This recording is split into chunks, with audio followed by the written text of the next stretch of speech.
우리 혜윤이가 간증을 해줬는데요.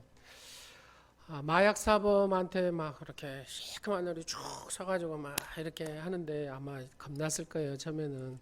근데 용기 있게 잘 하더라고요. 또 그 다음날 아이들하고 계속 뛰고 화요일 날 이제 저녁 시간 직원 예배가 있습니다. 근데 한 번도 안 먹던 망고 주스 원액을 갖다가 그 선교사님이 다들 막 줬어요. 그래가지고 뭐 상혁이는 뭐 그 반절을 먹었다고 어쩌는 막 그러더라고요. 그냥 전부 다 이제 막 화장실들 가느라고 정신을. 또 혜윤이가 딱 거기에 또 걸리고 미주도 그러고. 그래가지고 보니까 막 너무 힘들어 하더라고요. 그래서 저게 될까 생각했는데 해보겠다고 또 끝 마무리에 가서 찬양 가운데 뒤에서 막 울고 기도하더라고요. 그래서 하나님이 하시겠다라는 생각이 들었습니다. 딱 올라가서 고음을 내는데요. 아까 그냥 잘 넘어갔습니다. 근데 잘 넘어간 게 아니라 최고로 잘했어요. 근데 중요한 거는 캄보디아 사람들은 앙콜을 잘 몰라요. 앙콜이라는 걸 몰라요. 그래서 앙콜이라는 걸 가르쳐 주면서 앙콜을 하라고 했습니다. 처음부터 마지막 끝나는 시간까지 하나님께서 캄보디아 단기 선교를 하나님이 하셨구나 하는 것들이 그냥 느껴졌습니다. 왜요? 제가 2주 전에 갔잖아요, 캄보디아. 그래서 그때도 막 호크하고 막 이런 날씨를 다 겪고 2주 후에 또 갔잖아요. 그러니까 또 전부 다 우리 김장로님도 그러고 영안 집사님도 그러고 뭐 날씨도 뭐 좋구만 훅 한다고 막 그러시더라고요. 근데 하나님께서 절묘하게 그 시간마다 시원하게 해주시고 하나님께서 날씨까지 마지막까지 주관하시고 저희들 딱 비행기 타고 딱 날아와서 이렇게 인천으로 날아오는데 그때 이제 캄보디아가 막 폭우가 오고 막 난리 났대요. 그래가지고 막 잠기고 막 그랬다 그래요. 자, 하나님이 하셨습니다. 하나님께 영광의 박수 드리겠습니다. 자, 오늘은 신앙생활의 3대 암초에 대한 얘기를 하려고 합니다. 1912년 4월 14일 세계 최대 호화 여객선 타이타닉호가 22노트 빠른 속도로 북대서양 유빙 사이를 헤치면서 미국 뉴욕을 향해 항진하고 있었습니다. 배가 한 4만 6천 톤, 한 7천 톤 가량 되는 배이고 배 길이만 272m, 272m 한번 생각해 보십시오. 곧바로 딱 배를 세우면은 지상 어느 빌딩보다도 높고 그 다음에 시설을 얼마나 훌륭하게 해놨냐면 초호화 호텔 정도로 떠다니는 궁전 뭐 이렇게 할 정도로 그렇게 완벽한 배를 그때 당시에 만들었습니다. 여느 때처럼 안개가 심했던 이날 11시 45분에 뉴런플랜드 동남쪽 640km 해상에 이르렀을 즈음에 북대서양에서 떠내려온 거대한 빙산이 오른쪽 배전을 들이박았습니다. 그래가지고 90m 정도의 크기의 구멍이 뚫리면서 3시간 만에 3,950m 해저 속으로 가라앉아 버립니다. 배가. 이 침몰은 출항지 한 2시간 40분 만에 일어난 사건입니다. 말 그대로 이 타이타닉호는 그때 당시에 말 그대로 교만의 덩어리, 최고의 배, 뭐 이런 수식어가 붙어 있는 그런 배입니다. 근데 그 배가 2시간 40분 만에 침몰해 버립니다. 구명보트 승객 수가 절반밖에 안 돼가지고 SO를 이렇게 쳤는데 근거리에 이렇게 있는 배들이 막 왔어요. 한 새벽 4시 부랴부랴 와가지고 771명은 구조하고 1513명은 이미 세상 사람이 아니었죠. 가히 세계를 놀라게 한 사상 최대의 해난 사고라고 할 수 있습니다. 그 핵심은 암초. 이 암초로 인해서 여러분 암초란 말은 헬라어로 스필라스라는 단어를 쓰는데 이 스필라스는 바로 암초, 바위라는 뜻입니다. 암초인 이 바위가 배를 파괴하는 것처럼 우리가 신앙생활함에 있어서도 이 암초라는 것이 있다는 겁니다. 그러면 우리의 신앙생활, 우리의 바로 이 신앙생활을 파괴해버리는 것이죠. 사랑하는 성도 여러분, 신앙생활에 나의 이 암초가 몇 가지가 있냐? 오늘 유다서를 보니까 세 가지를 들어서 얘기합니다. 11절 말씀에 보면 화 있을전저 이 사람들이여 가인의 길에 행하였으며 싹을 위하여 발람의 어그러진 길로 몰려갔으며 고라의 패역을 따라 멸망을 받았도다. 성경의 인물 가인이라는 사람, 발람이라는 선지자, 그 다음에 고라라는 사람을 통해서 이 암초 얘기를 하고 있습니다. 첫 번째로 신앙생활에는 가인의 길이 있다 그 말입니다. 이 가인의 길은 말 그대로 가인하면은 시기 질투의 대명사죠. 가인의 길의 암초는 바로 이 시기 질투입니다. 아담과 하하가 낳은 자식이 첫 번째 자식이 가인이고 그 다음에 아벨입니다. 아벨은 목축업을 해가지고 하나님 앞에 정성을 잘 들여서 제사를 드려가지고 하나님 앞에 제사를 드리죠. 그래서 하나님은 이 아벨의 제사를 받습니다. 반대로 가인은 농사를 지어서 가장 좋은 것을 하나님 앞에 드리지를 못하죠. 그래서 하나님이 그 제사를 받지 않으십니다. 하나님은 아벨의 제사를 받으시고 가인의 제사를 받지 아니하셨습니다. 여러분, 내 것을 받지 않으시면은 우리가 어떻게 해야 됩니까? 내가 좀 부족하게 제대로 정성을 들여서 오늘 내가 제대로 하나님 앞에 드리지 못했구나. 내가 다음번에는 정성껏 해서 하나님 받으시도록 해야 되겠구나. 그런 마음으로 해야 되잖아요. 근데 가인은 그렇지 못했습니다. 그러면서 하나님의 사랑을 받은 바로 이 아벨을 딱 보면서 그 속에 시기와 질투가 부글부글 일어나게 됩니다. 그리고 동생을 들로 데리고 가가지고 동생을 죽여버리죠. 그래서 가인이 인류 최초의 살인자라 이렇게 성경은 얘기합니다. 바로 시기와 질투는 신앙의 길을 가로막고 있는 바로 바위 같은 암초라는 얘기입니다. 옆 사람한테 이렇게 말씀해 보세요. 당신에게는 시기와 질투가 없으시지요? 시작. 자, 옆 사람 이렇게 합니다. 천만의 말씀입니다. 여러분, 시기와 질투, 시기와 질투는 나를 죽이는 것이고 상대방을 죽이는 것이고 공동체를 다 죽이는 것이 시기와 질투입니다. 히랍의 어느 도시의 경기에서 늘 달리기를 잘해가지고 우승하는 선수가 있었습니다. 국내 대회도 나가도 무조건 1등, 국제에 나가도 무조건 1등. 그래서 모든 금메달을 이렇게 따니까 국가에서 공이 크다고 해가지고 큰 동상을 세워줬대요. 그런데 그 나라에 항상 우승한 이 친구와 함께 친구가 있는데 이 친구도 굉장히 잘하는 친구예요. 이 친구가 1등이면 이 친구도 1등 못지않게 하는데 꼭 2등해. 여러분 그러잖아요. 운동도 그날 컨디션에 따라서 달라지죠. 근데 여하튼 할 때마다 운이 나빴나 봐요. 컨디션이 안 좋았든지. 그래서 항상 이 동상을 세워준 이 친구에 비해 이 친구가 항상 1등을 못하는 거예요. 그래서 항상 시리에 빠지고 나는 왜 1등을 못할까? 왜 그럴까? 하면서 그 마음에 가슴에 탁 아픔을 가지고 그렇게 살아갑니다. 근데 가만히 생각해 보니까 자기가 1등 못하는 것이 누구 때문에 그래요? 그러죠. 친구 때문에 그런 거예요. 그래서 그 동상을 볼 때마다 누구만 없으면 시작. 그런 거는 좋은 말이고요. 저놈만 없으면 되는 거예요. 저놈만 없으면 된다라는 생각 같잖아요. 그래서 어떻게 하든지 저걸 없애야 돼. 막 이런 생각을 갖다 보니까 그 감정의 표출, 시기와 질투의 표출을 어디한테 해요? 동상한테 하는 거예요. 그래서 동상을 갑자기 동상을 무너뜨려 버리면 또 의심을 받겠잖아요. 그래서 하루에 조금씩 가가지고 구멍을 조금씩 뚫기 시작을 합니다. 너만 이놈만 없으면 뭐 이렇게 한 거죠. 근데 이제 마지막 순간에 이 동상이 무너집니다. 무너지면서 이 사람이 깔려서 죽어버립니다. 시기하고 질투하면 깔려서 죽습니다.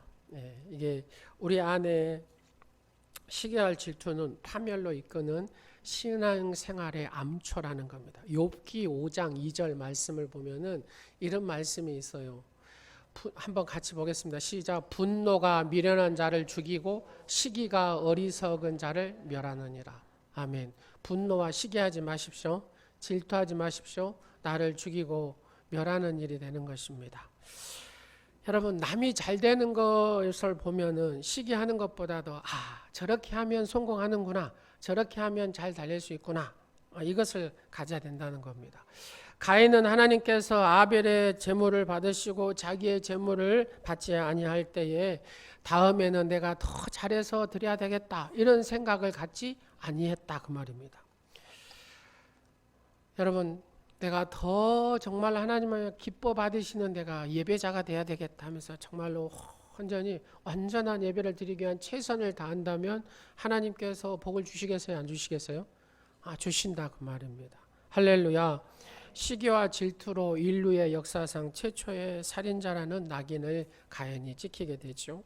누구에게나 이 바로 가인의 암초가 우리 안에 도사리고 있다는 얘기입니다. 남이 잘 되면 그 비법을 우리가 좀 배워야 되지 않겠어요? 이 사람은 이래서 잘 되는구나, 그러잖아요. 여러분, 동아 왕족발 우리 윤찬혁 집사님 하는 말, 내가 이 맛을 내기 위해서 목사님 전국 방방곡곡을 다니면서 족발집 찾아가서 돈 주고 배웠다고. 맛있잖아요, 동아족발. 안 맛있어요? 맛있잖아요. 그러니까 그냥 나온 게 아니다 말입니다. 전국을 다니면서 족발집 잘하는 집은 다 찾아가가지고 그 비법을 배웠대요. 그러니까 어째요? 저렇게 하지만 여러분 우습게 생각하지 마십시오. 잘 됩니다. 예. 물건 띈 쪽으로 된대요. 그러니까 식당을 해서 잘 안 되면 나한테는 내가 스스로는 잘한다고 하지만 뭔가가 나한테 뭐가 좀 있구나 하고 잘한 사람을 잘 보시란 말입니다. 그리고 그 비법을 배우십시오. 그러면 분명히 잘 될 줄로 믿습니다. 남이 성공하면 늘 축하해주고 박수 쳐주십시오. 그리고 그 사람이 잘 되는 법을 배우십시오. 바로 그 사람이 성경에서 이야기하는 지혜로운 사람인 줄로 믿으시기 바랍니다. 이것이 뭐냐면 예수 믿는 신앙인의 자세예요. 자세. 근데 거기에 시기가 질투가 들어가고 너만 없으면 이랬었고 하면은 결국 저만 없는 게 아니라 자기도 없어져 버린다고 말입니다. 할렐루야. 성경에 보면 가인과 같은 사람이 있는가 반면에 가인과 같이 반대로 사는 사람도 있어요. 그 사람을 누구라고 하냐면 한 사람은 뽑으면 바나바라고 합니다. 누구요? 바나바. 바나바는 보니까 이 사도 바울을 이렇게 높인 사람이잖아요. 사도 바울을. 여러분, 바나바를 빼놓고는 이 사도 바울을 얘기할 수가 없습니다. 자기보다도 훨씬 못한 바로 이 사도 바울을 갖다가 안디옥 교회에 세우잖아요. 자기가 개척해서 자기가 이렇게 키웠던 안디옥 교회, 거기를 누구를 세워요? 바울을. 자기보다 그때 당시에는 훨씬 못한 바울을 세우죠. 그리고 보좌해주고 그리고 밀어주고 막 그러죠. 그래서 바울이 예수님 다음으로 신학적으로 가장 위대한 인물 한 사람이 누굽니까? 바로 이 사도 바울이라는. 근데 이 사도 바울이 나오게 되는 핵심적인 인물이 누구라고요? 바나바라는 사람입니다. 할렐루야. 바로 가인의 길과 반대의 길을 가는 사람이 되어야 될 줄로 믿습니다. 바로 이 바나바에게는 하나님의 심정이 있었다, 그 말입니다. 우리가 설교를 수십 번 들어봤자 뭐합니까? 중요한 것은 내가 그 마음을 갖는 것이 중요합니다. 우리 옆 사람한테 다시 한번 하겠습니다. 내가 그런 하나님의 심정을 가진 사람입니다. 할렐루야. 데살로니가서 1장 6절에서 7절 말씀에 보면은 또 너희는 많은 환난 가운데서 성령의 기쁨으로 말씀으로 받아 우리와 주를 본받은 자가 되었으니 그러므로 너희가 마게도냐와 아가에 있는 모든 믿는 자의 뭐가 되라고요? 본이 되었느니라. 할렐루야. 우리가 우리의 자녀들에게 신앙의 본이 되어야 될 줄로 믿으시기 바랍니다. 우리 청년들에게, 우리 중고등부들에게, 우리 아동부에게 예수를 이렇게 믿는 것이다. 예배 생활은 이렇게 하는 것이다. 이렇게 내가 본을 보여야 될 줄로 믿으시기 바랍니다. 그래야 그 아이들이 나의 본을 보고 우리 집사님처럼 이렇게 예배 생활하는 거구나, 이렇게 예배 생활을 하고 이렇게 승리를 하는 거구나 하는 것을 아이들이 본다 그 말입니다. 이럴 때 우리 집사님은 이래서 예배를 빠져버리구나 그러면서도 아이들이 그걸 보고 빠져버린다고 말입니다. 사랑하는 여러분, 항상 신앙은 말로는 안 됩니다. 여러분 40년 목회하신 목사님 하시는 말씀이 있습니다. 아무리 40년 설교를 해도 성도들이 안 변합니다 그래요. 여러분 들어서 변하는 게 아니더라는 얘기입니다. 보여줘야 된다는 얘기입니다. 신앙은 보여줘야 되는 줄로 믿으시기 바랍니다. 그래서 사도 바울이 누구를 본받으라고요? 나를 본받으라. 예수 믿는 것은 나처럼 믿으십시오라고 얘기합니다. 사랑하는 여러분, 여러분도 그런 위대한 신앙자가 되시기를 간절히 축원합니다. 한번 하겠습니다. 나처럼 믿으십시오. 지금 자신이 없어도 앞으로 그렇게 될 줄로 믿고 그렇게 고백하세요. 시작. 나처럼 믿으십시오. 할렐루야. 두 번째로 신앙생활에 발람의 길이 있습니다. 발람은 뭐냐? 말 그대로 물질에 취한 사람입니다. 물질에 취한 사람. 여러분 신앙생활의 바로 두 번째 암초는 바로 이 물질입니다. 우리가 가는 길에는 이 물질의 암초가 딱 도사리고 있죠. 모압의 왕 발락이라는 왕이 있습니다. 그 발락이라는 왕이 이스라엘이 막 되는 것이 꼴보기가 싫은 거예요. 저거 어떻게 저주해서 그냥 망해버렸으면 좋겠어요. 이스라엘 백성들이. 그래서 그때 유명한 선지자 발람이라는 선지자가 있었습니다. 그래서 모압 왕 발락이 신하들을 시켜가지고 발람 선지자한테 보내죠. 뭐라고 보내냐? 돈을 얼마든지 줄 테니까 제발 와가지고 저 꼴보기 싫은 이스라엘 백성들 저주해갖고 망하게 해버려라. 지금 그런 거거든요. 그러니까 돈을 그냥 딱 보여주니까 이 발람 선지자가 눈이 딱 뒤집혀가지고 그러겠다고 저주하겠다고 하고 자기 나귀를 타고 터벅터벅 하는데 나귀가 가기 싫어 이런 거예요. 한 번 하고 나서 또 가자고 이렇게 딱 하니까 가기 싫어 또 그런 거예요. 몇 번을 해요? 세 번을 그래요.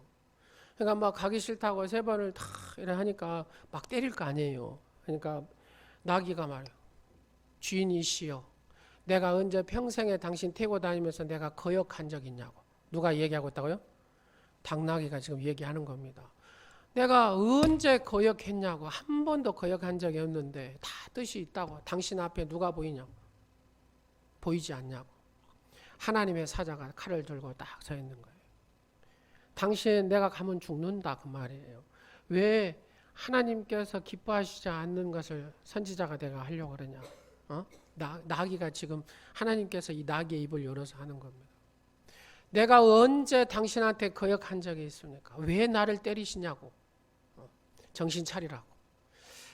그렇습니다. 이 발람이 그래도 우기고 막 가죠. 여러분. 근데 그 마음은 이스라엘을 어째요? 저주하려고 하는데 입에서는 뭘 나와요? 축복의 말이 나옵니다. 여러분 후에 이 발람이라는 사람을 어떻게 평가합니까? 하나님의 뜻을 거스린 물질에 취한 자 하고 이렇게 낙인이 딱 찍힙니다. 요한계시록 2장 14절이나 베드로후서 2장 15절 16절 민수기 31장 16절 19절 이 말씀을 다 보면은 발람에 대한 이 발람의 악으로 행음으로 다 가게 했다라고 그렇게 심판의 말씀들이 있습니다. 발람의 길로 가면 죽는다는 얘기죠. 여러분 성경에 보면 초대교회의 아나니아와 삽비라 얘기가 나옵니다. 바나바가 자기의 물건을 팔고 자기의 전답을 팔아서 주의 일을 위해서 주의 교회를 위해서 몸된 교회를 위해서 복음을 위해서 막 쓰는 것을 보고 성도들이 바나바 당신은 정말로 성령의 사람이고 인격의 사람이고 하면서 막 따르는 거예요. 성도들이. 그러니까 아나니아 삽비라가 딱 보니까 나도 저렇게 하면 쓰겠다 하는 생각이 들었어요. 그래서 자기의 전답을 팔아가지고 하나님 앞에 헌금을 딱 드리려고 하는 순간에 아까운 마음이 딱 든 거예요. 아까운 마음. 그래가지고 자기 거를 어느 정도 숨겨놓고 바치잖아요. 그래서 어떻게 됩니까? 이 아나니아 삽비라가 죽지요. 왜 죽습니까?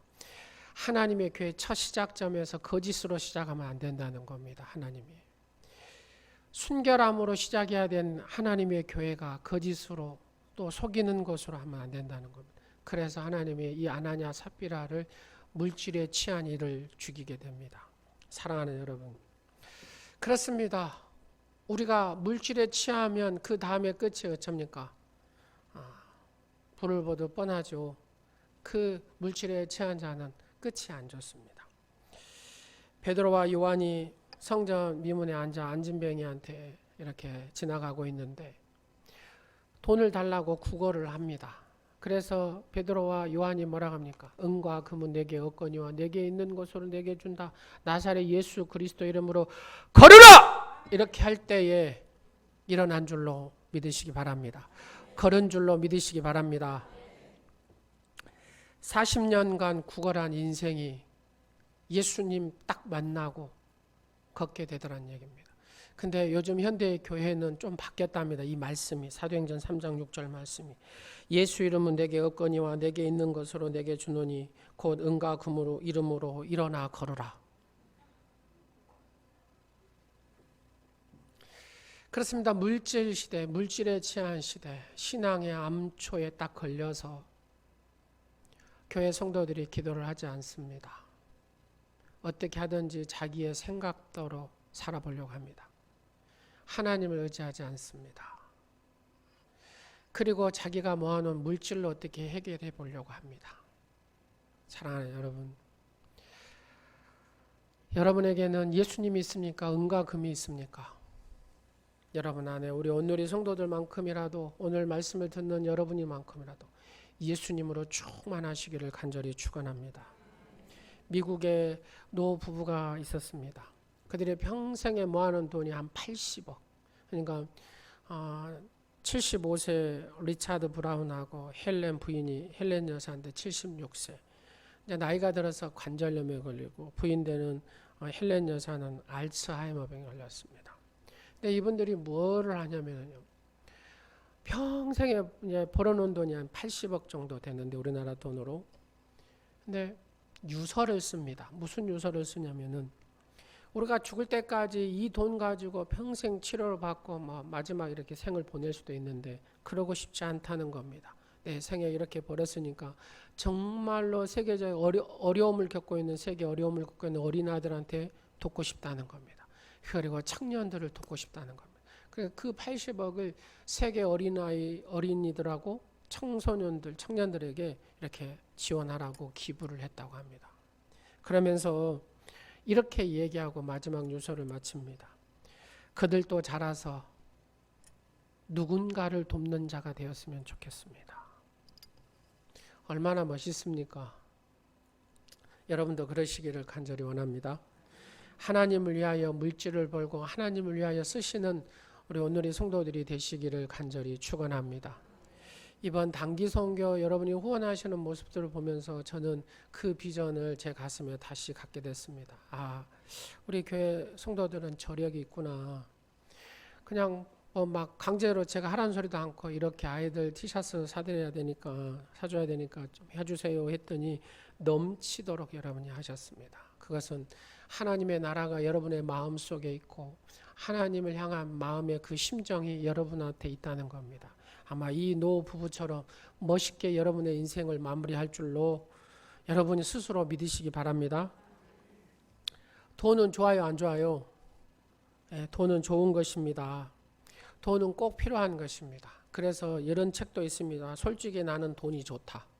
책 제목이 그래요. 솔직히 나는 돈이 좋다. 오수키라는 사람이 쓴 책인데 그렇습니다. 솔직히 돈은 좋은 것입니다. 그러나 그 돈을 벌기 위해서 신앙을 버리면 안 된다는 거예요. 하나님하고 멀어지면 안 돼요. 내가 돈을 벌기 위해서 하나님하고 이렇게 멀어지면 여러분 한번 보십시오. 내가 막 열심히 벌어가지고 많이 벌었다고 생각을 해보게요. 근데 하나님께서 이제 너 그만 살고 와라. 그럼 어쩌랍니까? 예? 열심히 벌었어요. 내 곳간에 가득 채웠습니다. 근데 이제 너 그만 살고 와라. 그럼 어쩌시려고. 우리가 남은 생애를 정말로 멋있게 하나님이 기뻐하는 삶을 살아야 되지 않겠습니까? 여러분, 발람의 암초에 걸리면 이렇게 살지를 못합니다.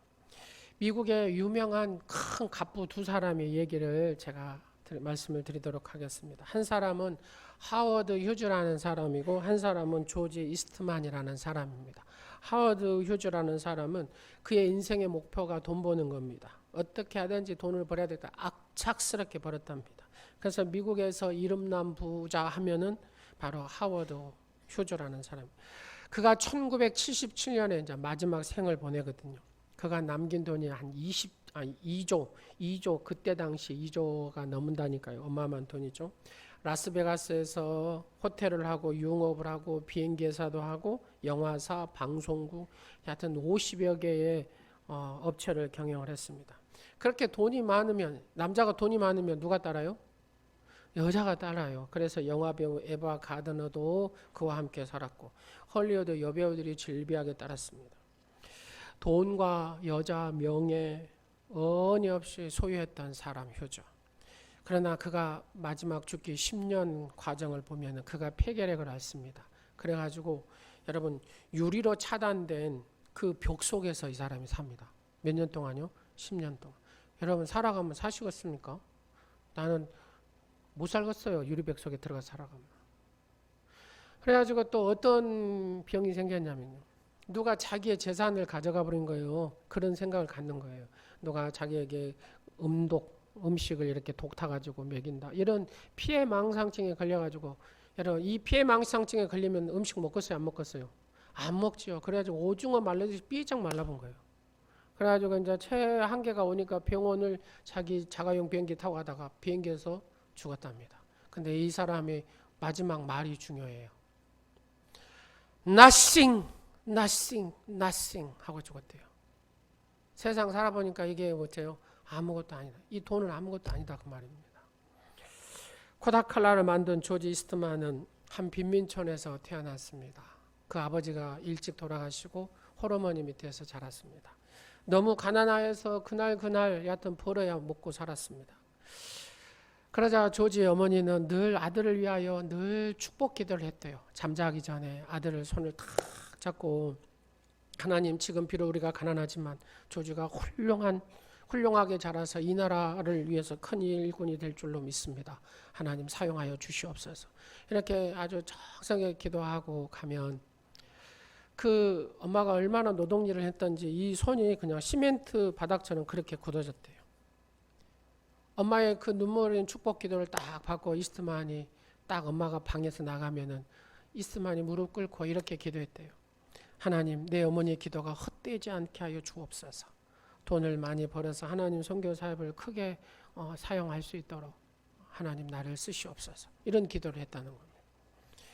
그래서 이제 조지가 사진관에 취직을 하죠. 그래서 사진 찍는 기술도 배우고 그러면서 쭉 종업원으로 살다가 굉장히 하여튼 친절하게 고객들한테 잘하고 그러면서 사진도 잘 찍었답니다. 그리고 작은 가게를 하나 냈습니다. 작은 가게를 하나 냈는데 친절하게 잘하고 사진도 잘 찍으니까 어째요? 얼마나 손님들이 많겠어요. 이렇게 오다 보니까 내가 조금 좀 새로운 걸 해야 되겠다 해가지고 만든 사람이 필름 있잖아요. 필름을 만들고 휴대용 카메라 이런 것들을 만든 사람이 바로 이스트만입니다. 그래서 이게 국내만 아니라 막 해외도 막 날개도 친 듯이 막 물건이 팔리기 시작하니까 하루아침에 순간에 뭐가 돼버려요? 갑부가 됐습니다. 말 그대로 갑부가. 근데 이 돈을 가지고 어떻게 살았냐? 정말로 하나님의 나라와 하나님의 일을 위해서 정말로 잘 썼답니다. 사랑하는 여러분, 발람의 암초가 우리의 암초가 되더라는 얘기입니다. 하나님의 축복하신 그 물질로 여러분 물질을 다스리는 그 물질을 가지고 하나님의 선한 역사를 이루는 그런 주인공들이 되시기를 간절히 축원합니다. 신명기 11장 13절에서 15절 말씀을 보면은 하나님께서 어떤 복을 주시냐 다 같이 한번 읽도록 하겠습니다. 시작. 내가 오늘 너희에게 명하는 내 명령을 너희가 만일 청종하고 너희의 하나님 여호와를 사랑하여 마음을 다하고 뜻을 다하여 여호와께서 왔다 갔다 하지 말고 여호와께서 너희의 땅에 이른비 늦은 비를 적당한 때에 내리시리니 너희가 곡식과 포도 기름을 얻을 것. 이게 한마디로 무슨 말이냐? 하나님 말씀에 너희가 순종하면 하나님께서 어째요? 너희의 모든 생업에 복의 복을 더하신다 그 말입니다. 할렐루야. 이 복의 주인공들이 되시기를 바랍니다. 물질을 따라가는 자가 되지 마시고 물질이 따라오게 하는 축복자가 되시기를 간절히 축원합니다. 세 번째로 신앙생활에 있어서 고라의 길이 있습니다. 고라는 뭐냐? 말 그대로 교만이죠. 하나님께서는 아론을 통해서 제사장의 직분을 감당하도록 하셨습니다. 근데 고라가 가만히 보니까 너희들만 왜 너희들만 헤쳐먹은 이런 거죠. 그래서 고라가 반역을 합니다. 쏙닥쏙닥 해가지고 야 밀어내고 우리가 제사장 하자. 이런 생각을 하게 되죠. 여러분 그 고라가 명예의 교만에 빠지니까 신앙생활에 방해물이 되고 섬기려 하지 않고 섬김을 받으려고 하니까 이 고라가 어떻게 망한가 한번 보십시오. 민수기 16장 31절과 32절의 말씀을 보면 이렇게 나옵니다. 한번 보도록 하겠습니다. 시작. 그가 이 모든 말을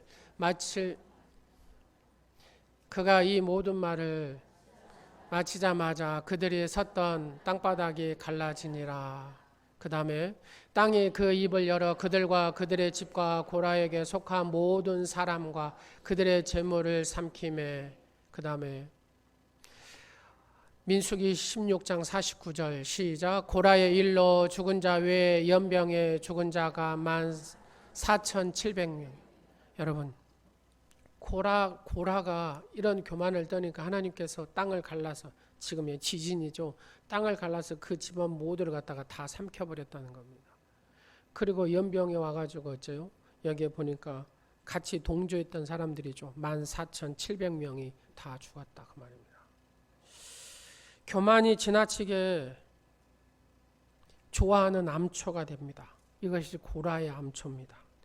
섬기러 오신 예수님을 본받아서 우리가 섬겨야 되는데 그거를 안 하려고 하면 문제가 생깁니다. 주로 오신 예수님을 닮아야 할 우리가 받으려고만 하면 문제가 생깁니다. 주님 우리에게 이렇게 얘기합니다. 자기를 높이는 자는 낮아지겠고 자기를 낮추는 자는 높아지리라. 이같이 우리는 신앙생활에 3대 암초가 있습니다. 가인의 길의 암초, 발람의 길의 암초, 고라의 길의 암초. 시기와 질투, 물질의 취함, 교만의 취함입니다. 그러면 어떤 결과가 나오냐? 저주에 대한 12절 13절이 이렇게 성경은 얘기합니다. 다 같이 한번 보시도록 하겠습니다. 시작. 그들은 기탄 없이 너희와 함께 먹으니 너희의 애찬의 암초요 자기 몸만 기르는 목자요 바람에 불러가는 물 없는 구름이요 죽고 또 죽어 뿌리까지 뽑힌 열매 없는 가을 나무요 자기 수치의 거품을 뿜는 바다의 거친 물결이요 영원히 예비된 캄캄한 흑암으로 돌아가 유리하는 별들이라. 이렇게 암초가 있는 길을 가는 사람은 어디를 가든 사람도 싫어합니다. 누구도 싫어하시겠습니까? 하나님도 싫어해요. 요즘에 해자되는 교회 안에 원불교 교인이 많답니다. 이 원은 원망하는 원이고 불은 불평의 불이고 교는 교만의 교인입니다. 원불교. 왜 원불교 교인이 돼요? 여러분들 원망하고 불평하고 교만하면 제일 먼저 하는 것이 뭐라고요? 화를 잘 냅니다. 화를. 보세요. 원망하고 불평하고 교만하면요. 여기가 막 불이 바글바글 끓기 시작하죠. 성냄의 사람은 누가 안 쓴다고요? 하나님이 안 쓰신다라고 성경은 얘기합니다. 화를 내는 것은 하나님의 의를 이루지 못하고 사탄의 의를 이룬다고 야고보서 1장 20절에 얘기합니다. 다른 말로 표현하면 살인자다 그 말입니다. 이스라엘 백성들은 출애굽 뒤에 광야에서 했던 것이 원망하고 불평하고 교만했습니다. 그들은 결국 가나안 땅에 들어가지 못하고 그곳에서 다 죽고 말죠. 특히 60만 명 이스라엘 백성 중 20세 이상 된 장정들은 한 사람도 갈렙과 여호수아만 빼놓고는 한 사람도 가나안에 들어가지 못합니다. 원망과 불평, 교만 이것을 짐승의 수준이라는 표현을 씁니다. 그러면 이걸 누가 주는 것이냐? 누가 줘요? 사탄이 주는 것이다. 원망과 불평, 교만은 자신을 죽이고 상대방도 죽이고 가족도 죽이고 공동체도 다 죽입니다. 성령 충만한 사람은 거기에는 용서가 있고 이해가 있고 사랑과 감사가 있고 은혜가 있습니다. 하나님이요 그 지혜의 영인 성령은 우리를 최고의 삶으로 살게 하시는 줄로 믿으시기 바랍니다. 사랑하는 성도 여러분, 내 안에 가인이 있습니까? 가인의 암초를 제거해 버리십시오. 내 안에 원망과 불평, 시기, 질투, 교만 제거해 보십시오. 발람의 길, 너무 돈에 취하여 살지 마십시오. 그것이 나의 꼭 발목을 잡는 무서움이 되는 겁니다. 고라의 길, 교만의 암초를 내 안에서 늘 제거하는 훈련을 해야 됩니다. 그래서 우리는 늘 성령님 앞에 엎드려 기도해야 됩니다. 말씀을 붙들고 기도해야 됩니다. 하나님, 주의 거룩한 말씀 앞에 순종하겠습니다. 말씀 붙들고 기도합니다. 내 안에 가인의 암초, 발람의 암초, 고라의 암초를 제거하여 주시고 성령의 능력 안에서 하나님의 최고의 삶을 사는 축복자가 되게 해달라고 늘 기도하는 오늘 예배하는 여러분 되시기를 간절히 축원합니다. 기도하겠습니다.